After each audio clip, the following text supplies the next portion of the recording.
नमस्कार बंधुरा ভিলেজ ফুডে আপনাদের সকলকে স্বাগত জানাই। আজ চলে এলাম আবারও এক নতুন ভিডিও নিয়ে। দেখুন আমি এখানে আজকে কিশমিশ বানিয়ে দেখাবো। তার জন্য এখানে আমি 8 কেজির মতো কিশমিশ নিয়ে নিয়েছি আর পরিষ্কার সাদা জল নিয়ে নিয়েছি। আঙুরগুলোকে থোকা থেকে ছাড়িয়ে নিয়ে বেশ ভালো করে ধুয়ে পরিষ্কার করে নিচ্ছি। আপনারা কম পরিমাণেও করতে পারেন, আমি একসাথে স্টোর করার জন্য অনেকটা করছি। এবার একটি পাত্রে কিছুটা পরিমাণ জল বেশ ভালো করে ফুটিয়ে নিয়েছি আর একটা ফুটো ঝাঁঝরিতে আঙুরগুলো দিয়ে চাপা দিয়ে দিচ্ছি। এবার এটা 5-6 মিনিট ফোটাবো। তারপরে দেখুন আঙুরের রঙটা কেমন চেঞ্জ হয়ে গেছে, আঙুরটা ভালো মতন ভেপে গেছে।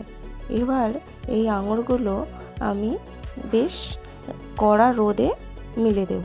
এখানে একটা সাদা সুতির কাপড় নিয়ে নিয়েছি, আপনারা যে কোনো কাপড় নিতে পারেন, তবে সুতির নেবেন। দেখুন এখানে আমি একটা কাপড়ে পাতলা পাতলা করে মিলে দিয়েছি। আমি এটা খুব সকালেই করেছি, সারা দিন রোদ খাওয়াবো। তারপর বিকেলের টাইমে আপনাদের দেখাবো কিশমিশটা কতটা সুন্দর হয়েছে। দেখুন এখানে আমার কিশমিশটা কতটা সুন্দর হয়েছে, কতটা কালার চেঞ্জ হয়ে গেছে।